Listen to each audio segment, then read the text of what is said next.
The dust of redemption, Arizona, tasted of grit and whispered promises. It settled on everything: the worn boardwalks, the thirsty horses at the trough, and the tense shoulders of the men and women who hurried along its single sun-baked street. On this particular Tuesday, the familiar calm was a flimsy curtain about to be torn aside. Inside the Redemption Bank and Trust, the air was cool and smelled of oiled wood and old paper. Suddenly, the bat-wing doors of the saloon across the street slammed open. 4 riders spurred their horses into the street, their faces obscured by dusty bandanas. They moved with a brutal, practiced efficiency, 2 stationing themselves outside, while the other 2, including their towering leader, dismounted and stormed the bank. The heavy oak door shuddered as it was kicked open. A woman screamed. The teller, a young man with more ambition than experience, reached instinctively for the pistol he kept under the counter. A single deafening gunshot echoed through the small building, and the teller collapsed, a look of stunned disbelief on his face. Panic erupted. Patrons dove for cover, their quiet afternoon of commerce shattered.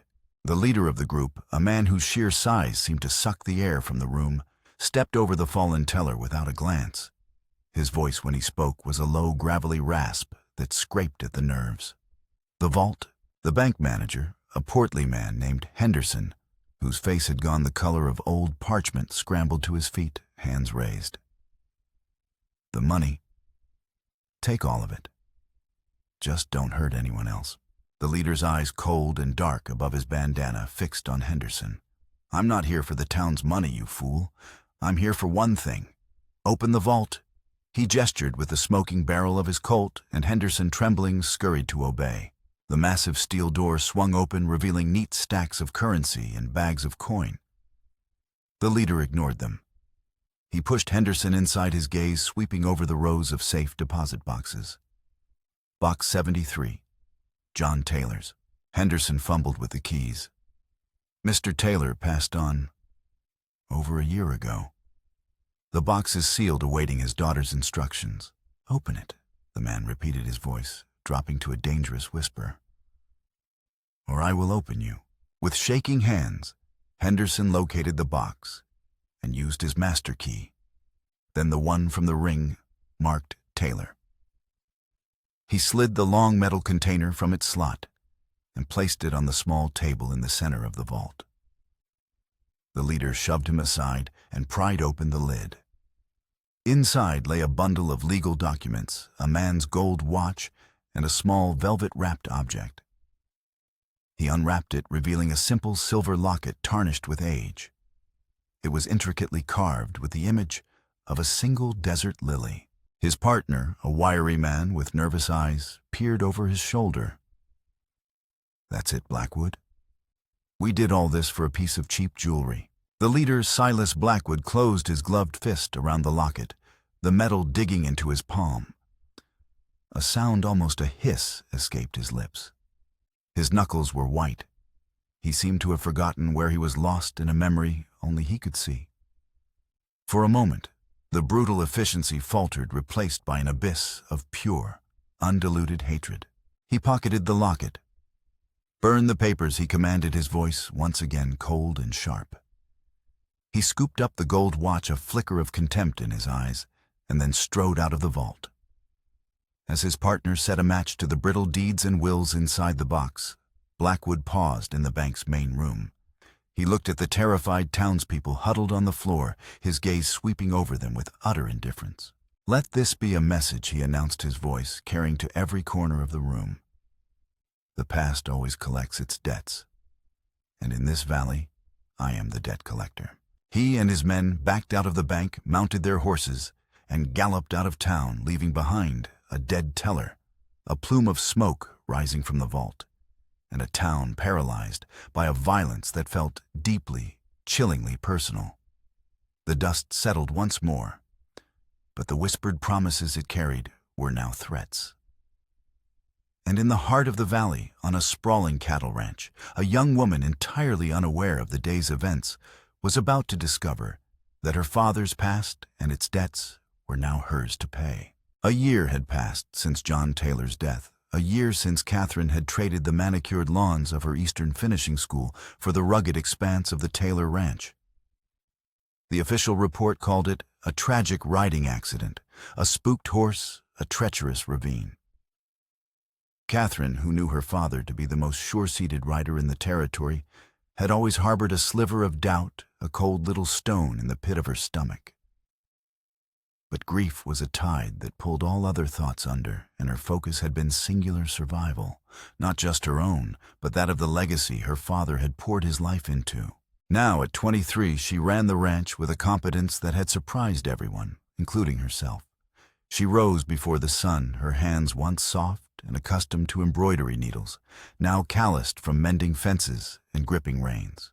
She pored over ledgers by lamplight, her mind once filled with poetry and etiquette, now sharp with the calculus of cattle prices and water rights.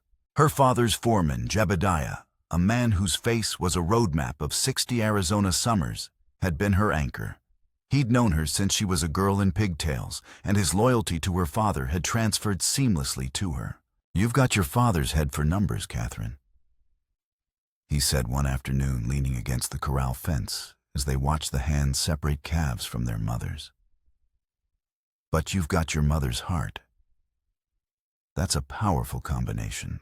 Catherine offered a small smile, the compliment warming her despite the ever-present ache of her parents' absence. "We're holding on, Jeb. That's what matters." More than holding on, he corrected his gaze, sweeping across the verdant valley that was their domain. "But there's a shadow growing." She knew what he meant. Silas Blackwood. His name was a curse whispered in saloons and a prayer for mercy uttered by small landowners. A man of immense wealth and shadowy origins, he had appeared in the region 2 years ago and begun methodically acquiring land. His methods were brutal and effective, cutting off water access, instigating stampedes, and leveraging fear until his neighbors had no choice but to sell for pennies on the dollar. The Taylor Ranch, a vast and profitable operation, was the jewel of the valley, the last major holdout preventing Blackwood from achieving complete control. Catherine had seen his cruelty firsthand. Weeks earlier, she and Jebediah had ridden to the neighboring Miller farm, only to find the family packing their meager belongings into a wagon. Mrs. Miller was weeping silently, while her husband, a proud man Catherine had known her whole life, stared at the dust with defeated eyes. "He dammed the creek upstream," Catherine Miller had explained, his voice hollow. "Said it was on his new property line. No water, no crops, no way to feed the stock. He offered me a pittance. It was that or starve." The image had haunted her. It was a slow, suffocating kind of violence, and it was creeping closer every day. Blackwood owned the land to the north, south, and west. The Taylor Ranch was an island, and the tide was rising. That evening, as the sun bled orange and purple across the horizon, a rider approached the ranch house. It was Silas Blackwood himself. He dismounted with a fluid grace that was unsettling in a man so large, handing his reins to one of his men who waited at a distance. He was dressed in tailored black, a stark contrast to the work-worn denim of the ranch hands, who stopped to watch him, their hands instinctively moving closer to their sidearms. Catherine met him on the porch, Jebediah at her side, his hand resting on the butt of the old Schofield revolver he always wore. Miss Taylor Blackwood set his voice a smooth, cultured baritone that didn't match the rumors of his brutality. He removed his hat, revealing a full head of dark hair and a face that would have been handsome were it not for the cruel set of his mouth and the unnerving stillness in his eyes. A long, jagged scar ran from his left temple down his cheek, disappearing into his collar, a mark that only added to his menacing aura. "Mr. Blackwood," Catherine replied, her voice steady. "This is an unexpected visit. I believe in directness," he said, his gaze sweeping over the well-kept ranch house, the sturdy barns, the fat cattle grazing in the distance. "You have a fine operation here, a testament to your father's hard work, and my own," she added coolly. A flicker of something amusement respect passed through his eyes. "Indeed. Which is why I've come to make you an offer. A final one. I will pay you double the assessed value of this land, a generous sum that will allow you to return to the East and live a life of comfort away from this harshness. It was more than generous. It was a fortune. But Catherine saw it for what it was, and the last polite gesture before the violence began. She looked past him at the rolling hills her father had loved, at the towering mesas that had been the backdrop to her entire life. This was more than land. It was home. It was all she had left of her family. My father didn't build this ranch to be sold, Mr. Blackwood, and I have no intention of leaving. The answer is no. Blackwood's smile didn't reach his eyes. That is a pity. A great pity. He placed his hat back on his head, and the polite facade dissolving like smoke. The chilling emptiness returned to his gaze, now colder than before. You should know, Miss Taylor, that I always get what I want, one way or another. He turned and walked back to his horse, leaving a profound silence in his wake. As he rode away, Jebediah spat into the dust. That man's got the devil in him. Catherine watched until he was a black speck against the dying light, a knot of dread tightening in her chest. She didn't know it yet, but the final offer had been a mere formality. Blackwood hadn't come to buy the ranch. He had come to see the legacy he intended to burn to the ground. That night, the attack came. It was not a raid for cattle or a simple act of intimidation. It was a surgical strike, silent and swift. Catherine was jolted awake not by gunshots, but by the smell of smoke. She threw open her bedroom door to a hallway filled with swirling gray haze. Jeb, she screamed, her voice choked with fumes. The front door burst open below, and the silhouettes of men moved through the thickening smoke. They weren't setting the fire from the outside. They were inside, and they were looking for something. The office checked the desk. The journals, a voice barked. Journals. Catherine's mind raced. Her father's old leather-bound journals filled with decades of ranch business weather observations and personal reflections. Why would they want those? Jebediah appeared at the end of the hall, a shotgun in one hand and a wet cloth in the other. They're all over the house. We have to get out. Flames began to lick up the stairwell, casting dancing demonic shadows on the walls. One of Blackwood's men spotted them. He raised his pistol, but Jebediah was faster. The shotgun boomed, the sound swallowed by the roar of the growing inferno. The man crumpled. The back stairs, Jebediah yelled, grabbing her arm. They scrambled through the smoke-filled kitchen, the heat scorching their lungs. The men were tearing the office apart at the sound of splintering wood and shattering glass, a counterpoint to the fire's hungry crackle. Catherine and Jebediah burst out the back door and into the night air, gasping for breath. The ranch hands, roused from the bunkhouse, were engaged in a losing firefight with Blackwood's men, who were using the cover of the burning house to their advantage. Catherine turned and watched in horror as her home, the repository of every memory she held dear, was consumed by flames. The roof sagged, groaned, and then collapsed inward, sending a volcano of sparks into the night sky. Blackwood's men, their objective clearly not achieved, but their purpose of destruction fulfilled, mounted up and melted back into the darkness. She fell to her knees, the heat of the fire on her face, the cold of utter loss seeping into her bones. Everything was gone. Her home, her possessions, her connection to the past.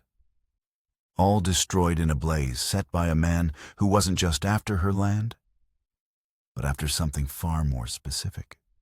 Something hidden in the pages of her father's journals. Jebediah helped her to her feet, his face grimed with soot, his expression a mixture of fury and despair.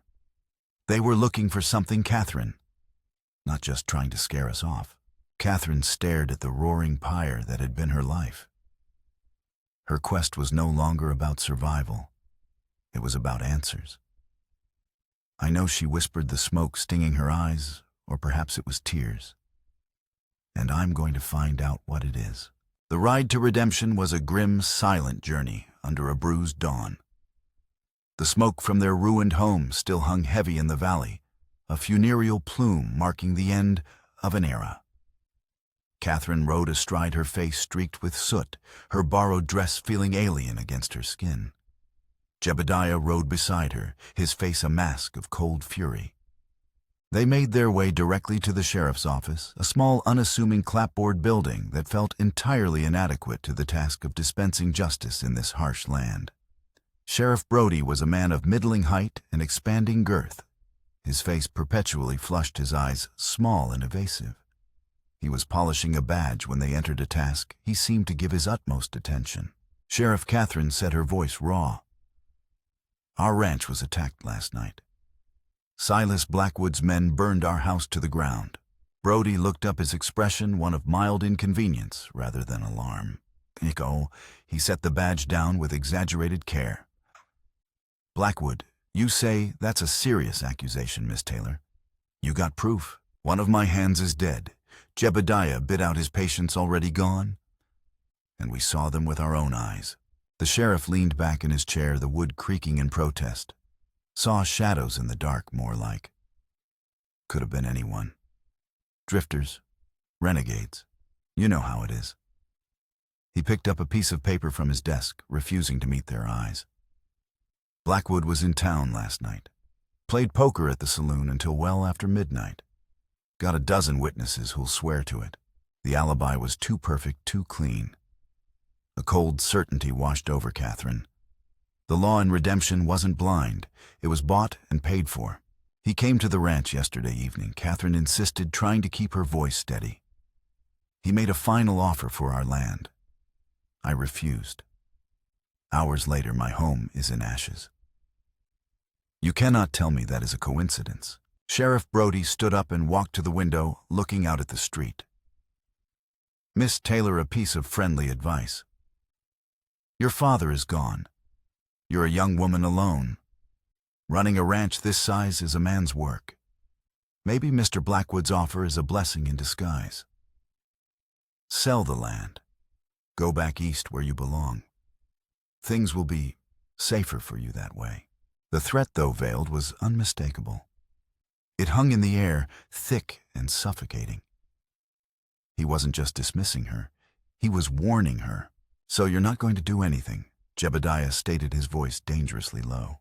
Brody turned from the window, his hand resting casually on the gun at his hip. "I'm going to file a report. Investigate some leads. But I'm a busy man, and I'm not about to go chasing ghosts on the word of a hysterical woman and a hot-headed old man." The insult was the final straw. Jebediah took a step forward, but Catherine put a hand on his arm, holding him back. Arguing was pointless. Pleading was useless. They were utterly, terrifyingly alone. "Thank you for your time," Sheriff Catherine said, her voice laced with an icy calm that seemed to spook Brody more than Jebediah's anger. She turned and walked out, her back straight, her head held high. Jebediah followed, casting one last look of pure contempt at the lawman. They stood on the boardwalk, the morning sun feeling harsh and unforgiving. The few townspeople who passed them by averted their gazes, their faces carefully neutral. Word had already spread. The Taylor ranch had been burned, and no one wanted to be seen taking sides. Blackwood's power extended far beyond the law. It was a contagion of fear that had infected the entire town. "What do we do now?" Catherine Jebediah asked, his voice heavy with defeat. Catherine looked down the dusty street toward the open country beyond. The wilderness her father had tamed now seemed like their only refuge. "We can't stay here. We're not safe. Blackwood won't stop until he gets what he wants, or until he silences me for good." She looked at her old friend, her eyes clear and determined. "We leave. We find a place to hide, a place to think. He wanted my father's journals. There has to be a reason. And I won't let him win." They purchased what supplies they could with the little money they had on them, dried meat, flour, ammunition, and left redemption without a backward glance. They were no longer ranchers. They were fugitives, hunted in their own valley, fleeing into the harsh, indifferent embrace of the Arizona wilderness, with nothing but a burning question and the clothes on their backs. For days they rode east into the labyrinthine canyons and sun-scorched mesas that offered the best chance of concealment. The land was a brutal teacher. They learned to conserve water, to read the subtle signs of the trail, to live with the constant gnawing tension of being hunted. Every dust devil on the horizon, every hawk circling overhead, seemed to be one of Blackwood's spies. They finally found a refuge of sorts, an old line rider's cabin tucked away in a box canyon long abandoned. The roof had holes, and the door hung on one hinge, but it was shelter, and more importantly, it was defensible.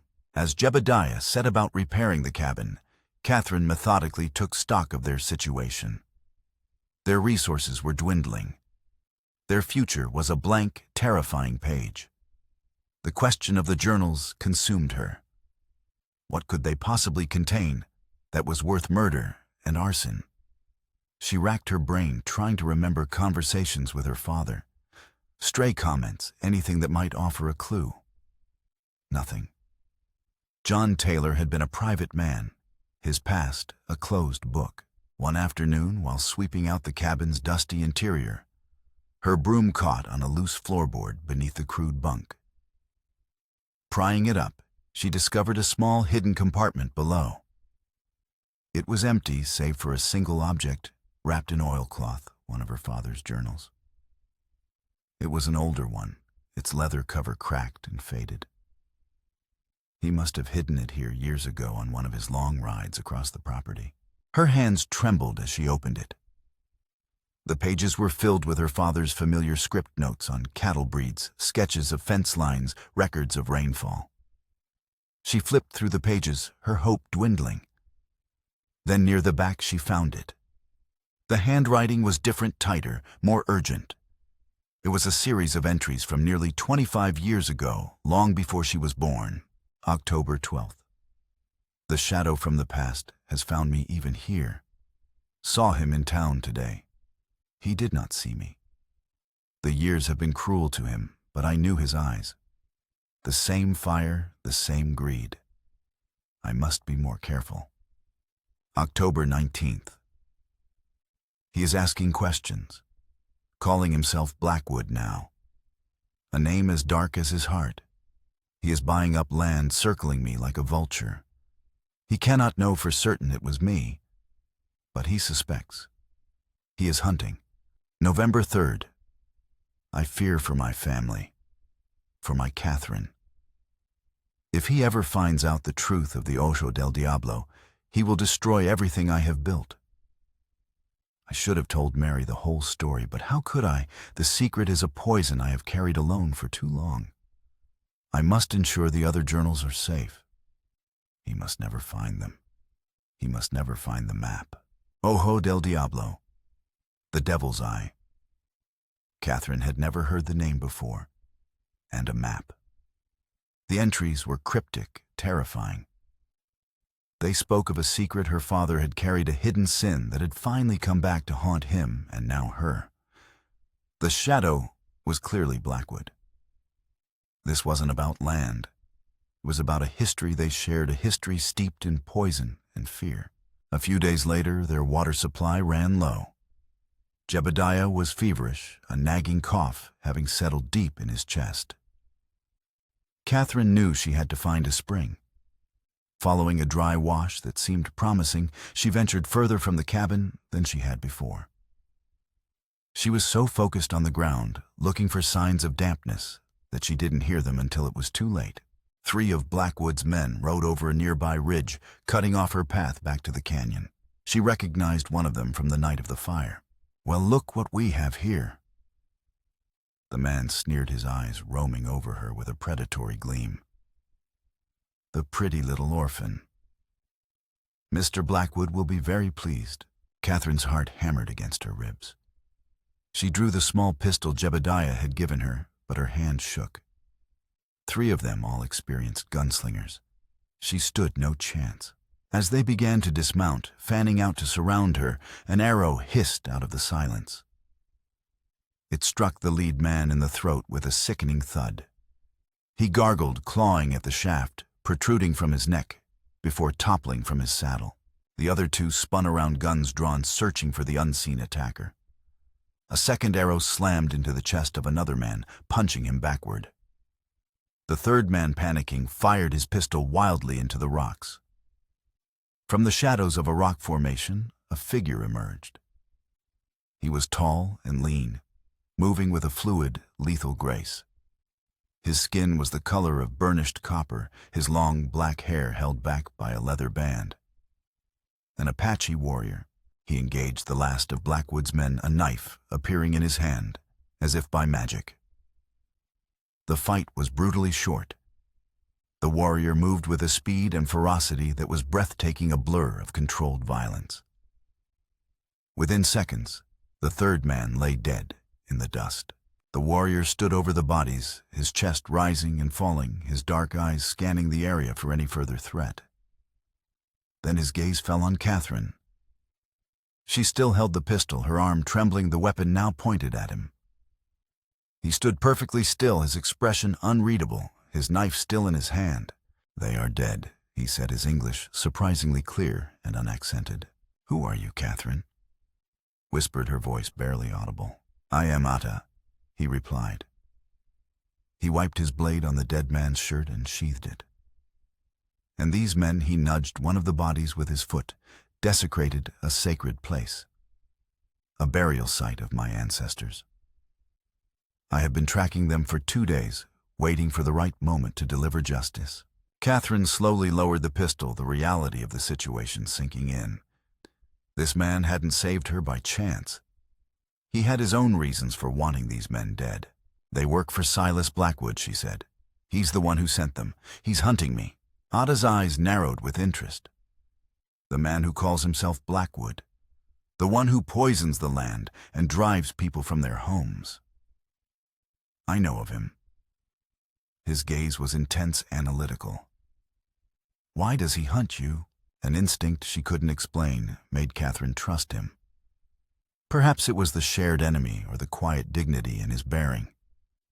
"He's trying to destroy my father's legacy. He burned our ranch, killed our men. He's looking for my father's journals." She formed a desperate, improbable plan. "You are tracking Blackwood's men. I need to find out what Blackwood wants. We want the same thing to stop him." She took a step closer. "I have a place to hide, but my friend is sick. I don't know this land, not like you do. Help us. Guide us. In return, I can tell you what I know about Blackwood's operations. We can help each other." Atta studied her for a long, silent moment. She saw not a savage, as the stories told, but a man of deep intelligence and principle. "You are a white woman," he stated simply, as if testing her. "Your people and my people are at war. Blackwood is at war with both of us," she countered. "That makes us allies." He gave a single sharp nod, a decision made. "Show me this hiding place. Show me this sick friend." An uneasy alliance was forged there in the desert, under the silent gaze of the dead. It was a partnership born not of friendship, but of mutual interest and shared desperation, a fragile pact against the shadow that threatened to consume them all. The weeks that followed settled into a tense rhythm of survival and investigation. Atta proved to be an invaluable ally. He moved through the wilderness like a ghost, his knowledge of the terrain absolute. He found fresh water where Catherine saw only dry rock and tracked game with an almost supernatural skill. He treated Jebediah's fever with herbs that cooled his brow and cleared his lungs, nursing the old man back to health with a quiet competence. During the days while Jebediah rested, Atta taught Catherine. He showed her how to move silently, how to read tracks, how to understand the subtle language of the desert. She was a quick and determined student, soaking up the knowledge, her grief and fear hardening into a steely resolve. In the evenings, by the light of a small smokeless fire, they would talk. Catherine shared what she knew of Blackwood's land acquisitions and the movements of his men. Atta, in turn, spoke of the growing pressure on his people, of sacred lands desecrated and treaties broken. A bond of mutual respect began to form between the fugitive rancher's daughter, the grizzled old foreman, and the Apache warrior. They were an unlikely trio bound by a common enemy. Using the cryptic entry in her father's journal as their guide, they focused their efforts. Ojo del Diablo. Jebediah, who had ridden every inch of the territory with John Taylor, recognized the name. "It's an old Spanish name," he rasped, his voice still weak. "For a cursed place up in the Dragoon Mountains. A series of caves and a played-out silver mine. Folks say it's haunted. John and I rode near there once years ago. He got real quiet. Said it was a place best left alone." Ada listened intently. "The Dragoons. My people know those mountains. A hard place, a good place to hide something." The journal entry mentioned a map. They searched the cabin again, and every item they'd brought with them, but found nothing. The map, like the other journals, had likely been lost in the fire. Their only hope was that the name of the mine was clue enough. Guided by Jebediah's memory and Ada's intimate knowledge of the mountains, they began the perilous journey north. It was a slow, arduous trek through treacherous country, always on the lookout for Blackwood's patrols. One day as Ada scouted ahead, Catherine found Jebediah staring at her, a thoughtful expression on his weathered face. "What is it, Jeb?" "You've changed, Catherine," he said. "You're not the same girl who came back from the East. You're harder, stronger. You're your father's daughter through and through." He paused. "But this business with him and Blackwood, it troubles me. John was a good man, but he had a side he kept locked away, a past he never spoke of." His words echoed the fear in Catherine's own heart. She was fighting to protect the legacy of a man she was beginning to realize she never truly knew. After a week of travel, they found it. Tucked into a remote canyon hidden by a rock slide and overgrown brush was the entrance to an old mine. A weathered, rotting signpost lay on the ground, the words "Ojo del Diablo" barely visible. The air inside was stale and cold, the darkness absolute. With a makeshift torch, they ventured in. The main tunnel was unstable with rotting support beams and piles of rubble. It was clear no one had worked this mine in decades. "The journal said he would destroy everything I have built." Catherine mused, her voice echoing in the oppressive silence. "That sounds personal. Like this mine was the beginning of it all." Ada, his senses on high alert, pointed to a side tunnel. "This way. The air is fresher." The tunnel led to a small, dry cavern that looked to have been used as a makeshift office. A collapsed table and a rusted pickaxe lay in the corner. And there, tucked into a crevice in the rock wall, was another oilcloth-wrapped bundle. It was a second journal. Catherine's hands shook as she opened it. The entries were dated 25 years ago. The script was her father's, but it belonged to a younger, more desperate man. As she read the words aloud, the cavern seemed to grow colder, the story she uncovered more horrific than anything she could have imagined. "Silas and I hit the mother lode today." She read, her voice trembling. "A vein of silver so pure it shines in the dark. We are rich men. We toasted our future tonight. My partner, my brother, Silas Blackwood. Our dream realized." Blackwood, Jebediah whispered in disbelief. They were partners.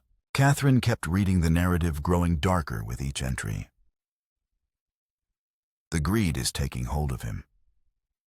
He talks of bringing in more men, of building an empire. He wants to cut corners, cheat the government assessors. He is not the man I thought he was. We argued today. For the first time, I saw a darkness in him that frightened me. It came to a head today. He brought his wife and young son to the mine to show them our fortune.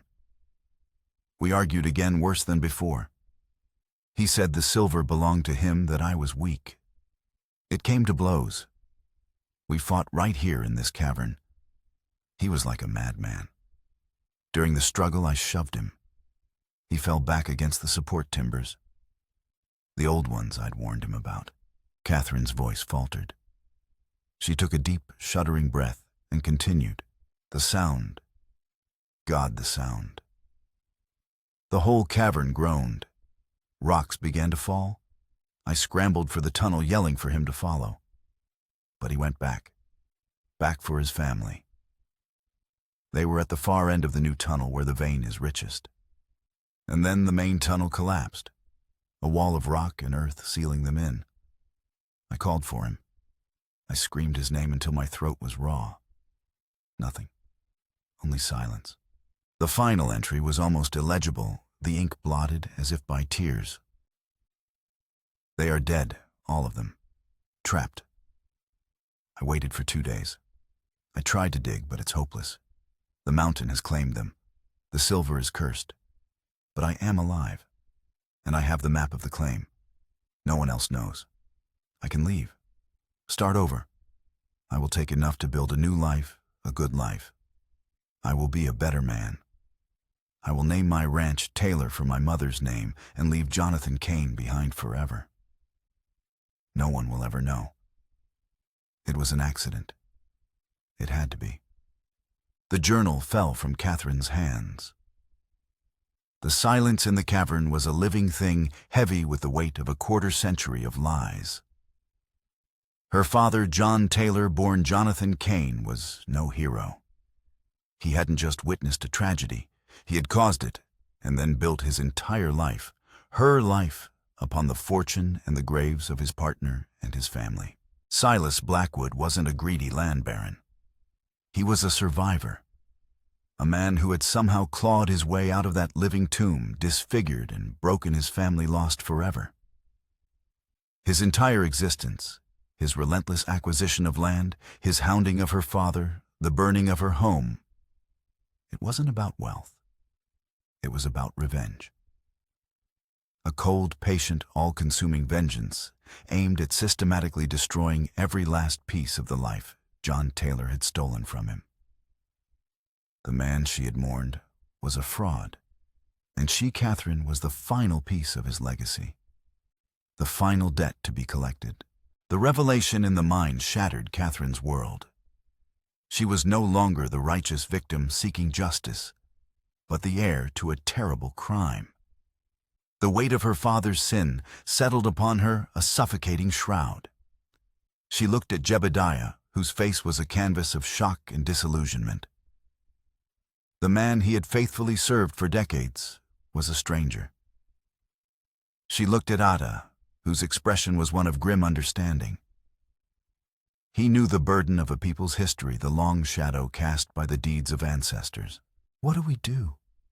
She whispered the words, sounding small and hollow in the vast tomb-like silence of the mine. "The truth doesn't change what must be done." Ada said, his voice steady and calm, a rock in her sea of confusion. "Blackwood is still a monster forged by this place. What your father did was wrong, but what Blackwood does now is evil. He will not stop until he has destroyed you." His words cut through her paralysis. He was right. Her father's guilt did not absolve Blackwood of his own cruelty. She was still his target. They left the mine, the place of origin for so much pain, and retreated to a more secure location in the mountains to plan their next move. But Blackwood was always a step ahead. He had men combing the mountains, a relentless and tightening net. He must have suspected she would seek out the mine, the source of their shared history. A few days later, their fragile security was ripped away. Catherine and Ada were out hunting when they heard the shots. They raced back to their camp to find it swarming with Blackwood's men. Jebediah, who had been left to stand guard, was gone. On a tree pinned by a knife was a note. The writing was elegant, starkly out of place in the wilderness. "Miss Taylor, I have your faithful old dog. He is unharmed for now. Your father took everything from me in these mountains.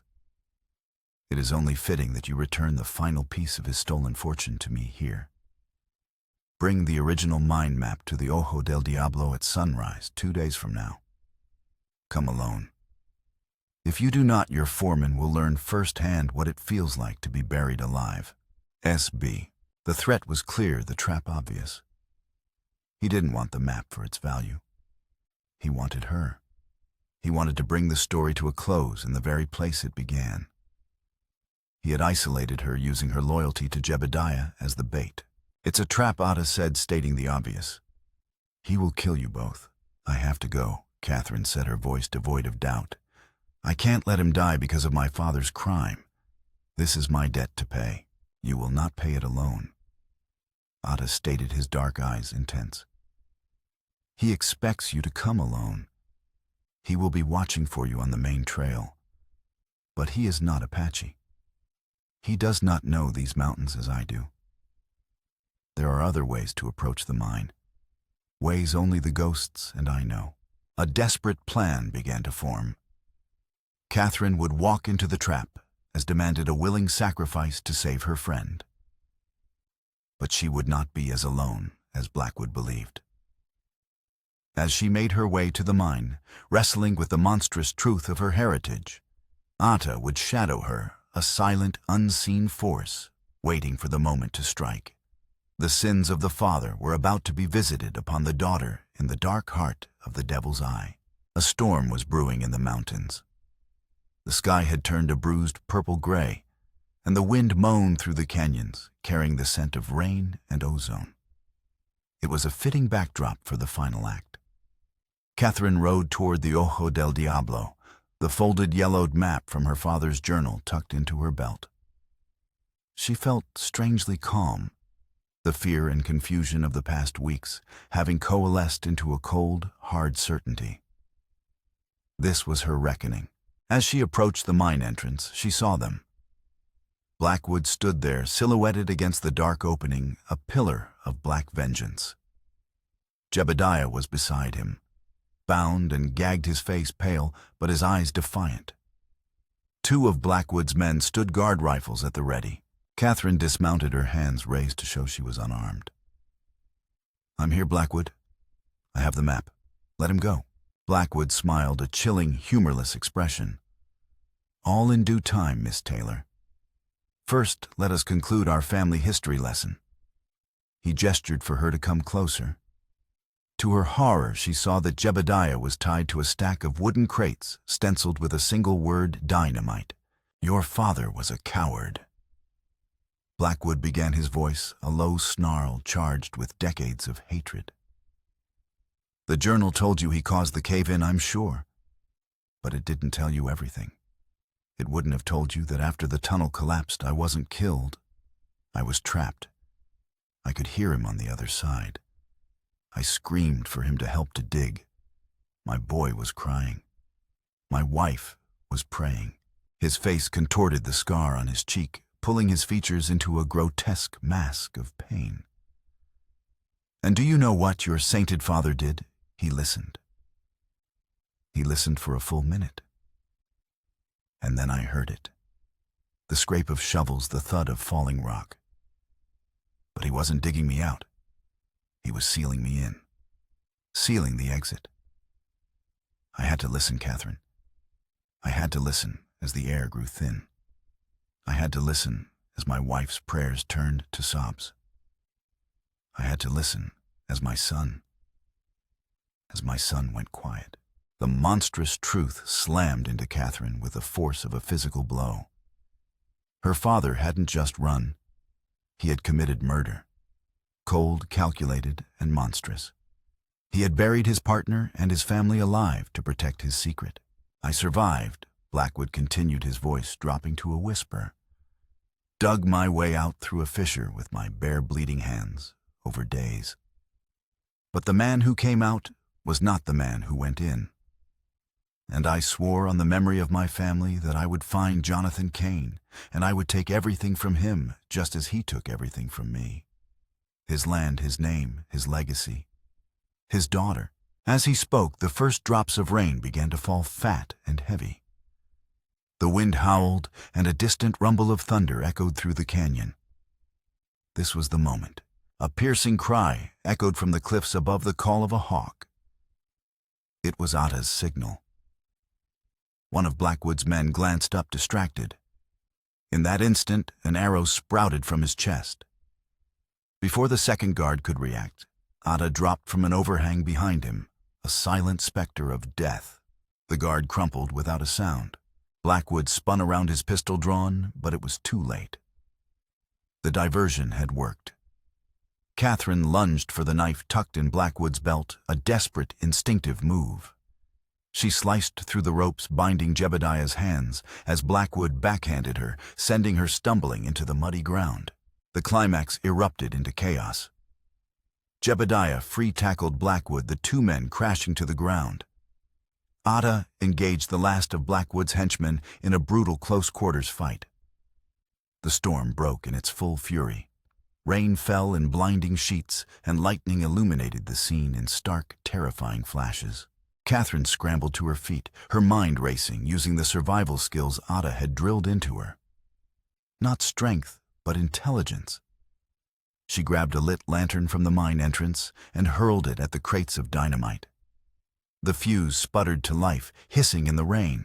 "The mine," she screamed to Jebediah and Ada. "Get out!" Ada dispatched his opponent and hauled the stunned Jebediah toward the canyon. Blackwood, seeing the burning fuse, forgot everything but his own survival and scrambled into the mine for cover. It was exactly what Catherine had gambled on. As he disappeared into the darkness, she grabbed a heavy support timber dislodged by the earlier fight. With a surge of adrenaline, she jammed it into the narrow opening of the mine, wedging it against the rock. A massive clap of thunder shook the very foundations of the mountain. The ground trembled. The unstable rock around the mine entrance, weakened by decades of neglect, and now shaken by the storm, began to groan and shift. It was another cave-in. Catherine scrambled back, just as a torrent of rock and earth cascaded down, completely sealing the entrance to the Ojo del Diablo. A moment later, a muffled explosion from deep within the mountain sent a tremor through the ground. Silas Blackwood, the man who had been born of the mine's darkness, was now consumed by it, entombed forever, in the place where his tragedy began. They escaped just as the last of the rock slides settled, sealing the Ojo del Diablo forever. The dynamite's muffled roar was the mine's final dying gasp. Silas Blackwood and the tainted silver that had corrupted two men were buried together, reclaimed by the mountain. The rain began to soften, a cleansing downpour that washed the mud and dust from their faces and clothes. Catherine stood there, drenched and trembling, looking at the wall of rock that was now Blackwood's tomb. Jebediah put a comforting arm around her shoulders. Ada stood a little apart, a silent, watchful guardian. In that moment, Catherine didn't feel triumph or relief. She felt a profound, hollowing grief. She mourned her father, not the man she had loved and respected, but the idealized memory of him, a memory that had been a lie. She mourned the Miller family and the other ranchers Blackwood had terrorized. She even mourned, in a strange, detached way, the man Blackwood might have been before her father's betrayal had twisted him into a monster. Most of all, she mourned the innocence that had been stolen from her, first by fire and then by truth. Ada approached her, his dark eyes filled with a deep, quiet understanding. "It is over, is it?" she asked, her voice quiet. "The land is still mine. The silver is still in that mountain. The legacy of what they both did. It's mine now. A legacy is not a chain." Ada said, his words cutting through her sorrow. "It is a story. You have the power to write the ending." She looked from the sealed mine to the two men who had stood by her, who had become her family. Jebediah, the last link to her past, and Ada, the unexpected architect of her future. In his words, she heard the truth. Her father's story had ended in darkness. Blackwood's had ended in vengeance. Hers was still unwritten. As the storm clouds parted and the first rays of a weary sun broke through, Catherine finally allowed herself to cry. They were not tears of fear or loss, but of release. The rain washed the grime from her skin, and her tears washed the poison from her soul. The debt was paid. Months later, under a clear, benevolent autumn sky, Catherine stood on a ridge overlooking a small, hidden valley. It was a place of profound peace, with a clear stream meandering through a meadow of tall grass, sheltered by ancient pines and red rock formations. It was the valley Ada had shown her, a sanctuary untouched by the greed and violence of the world below. She had made her choice. She filed the legal claim to the Ojo del Diablo, but only to ensure it remained sealed forever, a permanent grave for the cursed silver and the men it had destroyed. She sold the vast Taylor ranch lands parcel by parcel to the families Blackwood had displaced, using the funds to give them a new start. The name Taylor, once a symbol of prosperity, was now an instrument of quiet redemption. With the remaining money, she purchased this hidden valley, a deed filed under her mother's maiden name, a quiet act of severing ties with her father's tainted legacy. Here, Ada and Jebediah were building a new home. Not a sprawling ranch house, but a simple, sturdy cabin made of stone and timber, built with their own hands. It was a home founded not on stolen wealth, but on truth and resilience. A new family forged in fire and bound by loyalty. Jebediah, his hair now completely white, but his spirit renewed, was tending to a small herd of horses in a newly built corral. He had found a peaceful purpose in his twilight years, a loyal foreman to the end.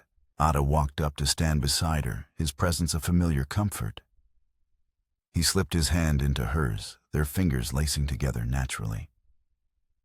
Theirs was a love born in the crucible of survival, a quiet, unshakable bond that needed few words. "A rider came from Redemption," he said. "He brought this for you." He handed her a small, sturdy wooden box. It contained items recovered from the ashes of the Redemption Bank and Trust after the robbery.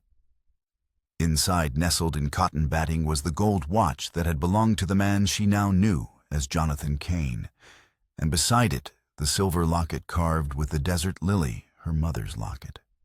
Blackwood must have dropped it during his escape. With a sense of trepidation, she picked it up. It felt cool and heavy in her palm. She had always believed it was just a beautiful piece of jewelry, her last tangible connection to the mother she barely remembered. As she ran her thumb over the delicate carving, she felt a small click. A tiny, almost invisible seam. She pressed it, and the locket opened, not to reveal a space for a portrait, but a hidden compartment. Tucked inside was a minuscule folded piece of paper, the ink faded but still legible. It was her mother's handwriting. "My dearest Jonathan." The note read, "I know you carry a great shadow in your heart, a sorrow from your past that you cannot speak of. I do not need to know the details of your sin, only the weight of it that I see in your eyes when you think I am not looking. Know this, I love the man. You are not the man you were.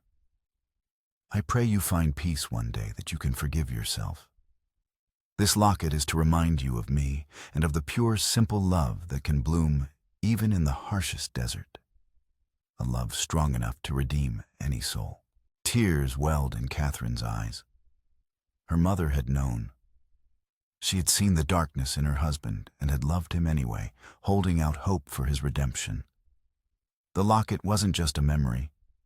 It was a prayer, a silent plea for peace that had gone unanswered in her father's lifetime.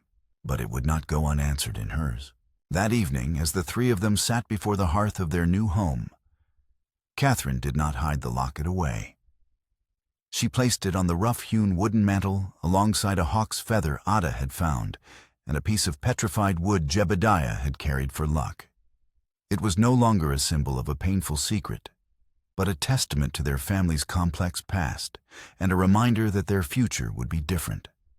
It would be built on honesty, forgiveness, and a love that, like the desert lily, was strong enough to bloom in the harshest of lands. Catherine looked at Atta, his noble profile illuminated by the firelight, and at Jebediah dozing peacefully in his chair. This was her legacy. This was her redemption. Looking out the window at their quiet valley bathed in the soft light of the rising moon, she felt a profound sense of peace settle over her. A new story had begun.